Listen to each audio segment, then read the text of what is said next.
एक दिन गौतम बुद्ध अपने शिष्यों के साथ एकदम शांत बैठे हुए थे।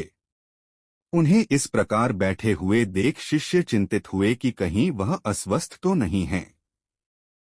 एक शिष्य ने उनसे पूछा कि आज वह मौन क्यों बैठे हैं, क्या शिष्यों से कोई गलती हो गई है। इसी बीच एक अन्य शिष्य ने पूछा कि क्या वह अस्वस्थ हैं, पर बुद्ध मौन रहे। तभी कुछ दूर खड़ा व्यक्ति जोर से चिल्लाया, आज मुझे सभा में बैठने की अनुमति क्यों नहीं दी गई है। बुद्ध आंखें बंद करके ध्यान मग्न हो गए।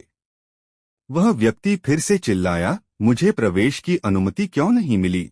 इसी बीच एक उदार शिष्य ने उसका पक्ष लेते हुए कहा कि उसे सभा में आने की अनुमति प्रदान की जाए। बुद्ध ने आंखें खोलीं और बोले, नहीं, वह अछूत है, उसे आज्ञा नहीं दी जा सकती। यह सुनकर शिष्यों को बड़ा आश्चर्य हुआ। बुद्ध उनके मन का भाव समझ गए और बोले, हाँ, वह अछूत है।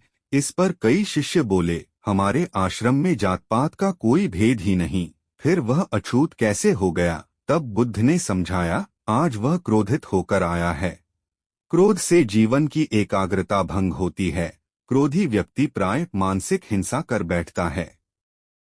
इसलिए जब तक वह क्रोध में रहता है तब तक अछूत होता है। इसलिए उसे कुछ समय एकांत में खड़े रहना चाहिए।